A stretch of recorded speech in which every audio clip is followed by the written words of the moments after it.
Netherlands ആസ്ഥാനമായുള്ള MV Hondius എന്ന cruise കപ്പലിൽ ഹാൻഡ വൈറസ് അണുബാധ മൂലം 3 പേർ മരിക്കുകയും കുറച്ചുപേർക്ക് അണുബാധ സ്ഥിരീകരിക്കുകയും ചെയ്ത സംഭവത്തിന് പിന്നാലെ കപ്പലിലെ ഒരാൾക്ക് കൂടി അണുബാധ കണ്ടെത്തി. ഇതോടെ കപ്പലിലെ ആകെ ഹാൻഡ വൈറസ് കേസുകളുടെ എണ്ണം 8 ലോകാരോഗ്യ സംഘടന അറിയിച്ചു.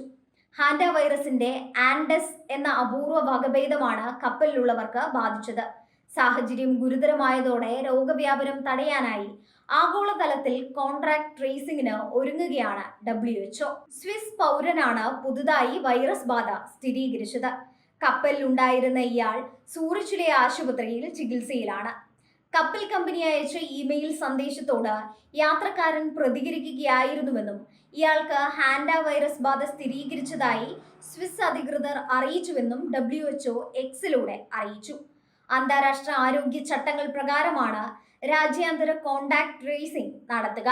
രോഗബാധിതരാകാൻ സാധ്യതയുള്ളവർ നിരീക്ഷണത്തിലാണെന്ന് ഉറപ്പാക്കാനും കൂടുതൽ വ്യാപനം നിയന്ത്രിക്കാനുമാണ് കോണ്ടാക്ട് ട്രേസിംഗ് നടത്തുന്നതെന്നും WHO അറിയിച്ചു. കപ്പലിലെ 3 പേർ മരിക്കുകയും 4 പേരെ ആശുപത്രിയിൽ പ്രവേശിപ്പിക്കുകയും ചെയ്തതിന് പിന്നാലെ നടത്തിയ വിദഗ്ധ പരിശോധനയിലാണ് ഹാൻഡ വൈറസ് വ്യാപനമാണ് മരണകാരണമെന്ന് സംശയമുയർന്നത്. വെസ്റ്റ് ആഫ്രിക്കയുടെ തീരത്തുള്ള അറ്റ്ലാന്റിക് സമുദ്രത്തിലെ ദ്വീപ് രാഷ്ട്രമായ കേപ്പ് വെർഡെയുടെ തലസ്ഥാനമായ പ്രയയുടെ തീരത്താണ് കപ്പൽ അപ്പോൾ ഉണ്ടായിരുന്നത്. ബ്രിട്ടീഷ്, അമേരിക്കൻ, സ്പാനിഷ് യാത്രക്കാരുമായി യാത്ര ചെയ്യുകയായിരുന്നു ഈ കപ്പൽ. എലികളാണ് ഹാൻഡ വൈറസ് പടർത്തുന്നത്.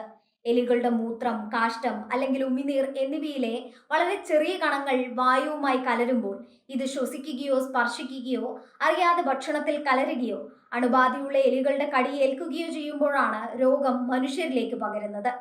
ശ്വാസകോശത്തെ ബാധിക്കുന്നത്, വൃക്കകളെ ബാധിക്കുന്നത് എന്നിങ്ങനെ 2 തരത്തിൽ മനുഷ്യ ശരീരത്തെ ബാധിക്കുന്ന വൈറസുകളാണ് ഹാൻഡ വൈറസിൻ്റെത്. ശ്വാസകോശത്തെ ബാധിക്കുന്ന ഹാൻഡ വൈറസ് പൾമണറി സിൻഡ്രോം എന്ന വിഭാഗമാണ് ഏറ്റവും അപകടകരം. ഇതിന്റെ മരണനിരക്ക് ഏകദേശം 40%. 1970-കളിൽ തെക്കൻ കൊറിയയിലെ ഹാൻഡാൻ നദിക്കടുത്താണ് ആദ്യമായി ഈ രോഗം തിരിച്ചറിയുന്നത്. അങ്ങനെയാണ് ഈ വൈറസിന് ഹാൻഡ വൈറസ് എന്ന പേരും ലഭിക്കുന്നത്. സാധാരണ പനിക്ക് സമാനമായ ലക്ഷണങ്ങളോടെയാണ് രോഗം ആരംഭിക്കുക. വൈറസ് ശരീരത്തിൽ പ്രവേശിച്ച് 2 മുതൽ 3 ആഴ്ചകൾക്കുള്ളിൽ പനി, ക്ഷീണം, ശരീരവേദന, തലവേദന, ഛർദി, വയറുവേദന തുടങ്ങിയവ പ്രകടമാകും. ദിവസങ്ങൾക്കുള്ളിൽ സ്ഥിതി വഷളാകാം. ക്രമേണ ചുമ, ശ്വാസതടസ്സം, രക്തസമ്മർദ്ദം കുറയൽ, ക്രമരഹിതമായ ഹൃദയമിടിപ്പ് എന്നിവയിലേക്ക് നയിക്കും. ഹാൻഡ വൈറസിന് മാത്രമായി ഒരു ചികിത്സാ രീതി ലഭ്യമല്ല എന്നതാണ് ലോകം നേരിടുന്ന ഏറ്റവും വലിയ വെല്ലുവിളി. അതുകൊണ്ട് തന്നെ അതീവ ജാഗ്രതയിലാണ് WHO.